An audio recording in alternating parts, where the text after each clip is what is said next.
Hello and welcome to another episode of the Tejano Traveler. I'm your host Wally, and today we are finishing up the Texas Sports Trail by taking a look at some of the small towns that dot the northern route. We're starting with this random polar bear that I found on some of the road that I traveled on. I forget exactly where I was, but I was mesmerized by it. It's like their mascot or something. I don't know. But then I stopped by Dublin, Texas, which was pretty much destroyed by COVID. They used to have several museums here that ended up dying because during COVID no one was visiting. So it ended up just decimating the tourist industry here, which is kind of sad because I do love Dublin, Dr. Pepper, which they don't make anymore. So I guess Dr. Pepper had more to do with ruining this town. There's a statue of the old guy who used to give drinks to people. And it's kind of cool to visit the old bottling plants. You get to see how things were bottled. They don't let you in anymore, but they do have like a little office where you can go and ask a couple of questions, buy some souvenirs, buy some sodas. And there's an old bottling plant. It still looks pretty cool and mechanically. Go see what life was like back then. And of course you have to buy yourself some Dublin drinks, which I did. I got me a 6-pack of different things. I tried all of them. I think the cherry limeade was my favorite, but I'm a big huge sucker for cherry limeades. It's definitely worth trying, and it definitely tastes different because of the sugar.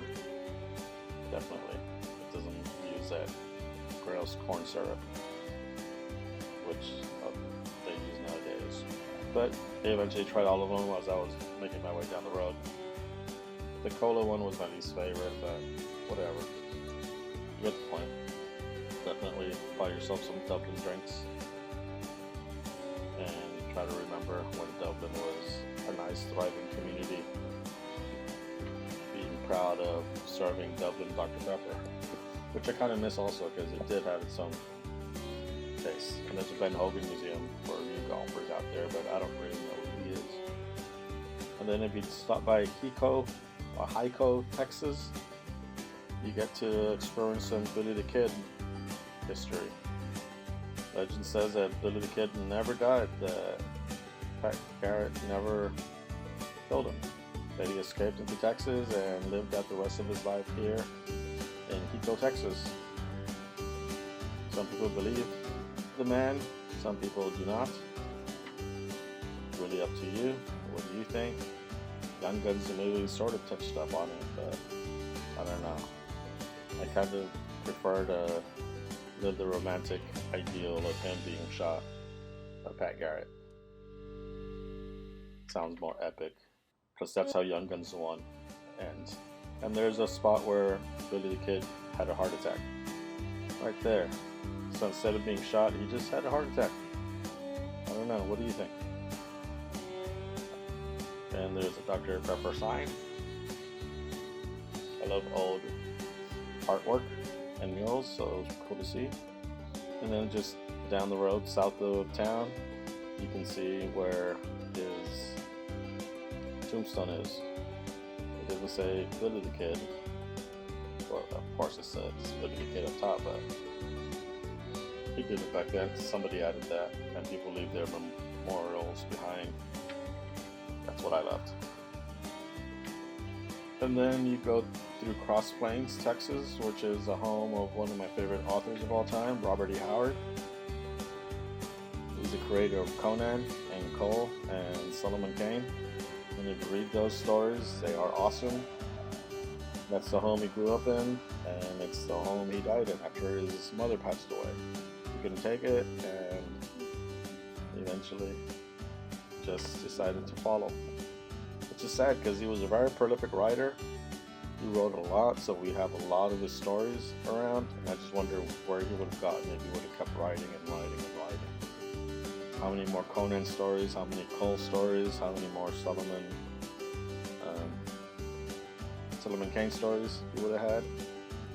And also he had a pet cat that he loved a lot, and that's where he's buried.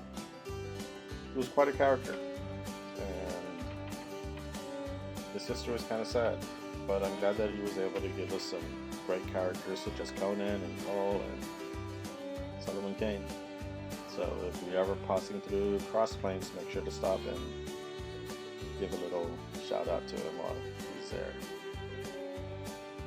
Then we have Eastland, Texas, where we come across Old Rip the Toad.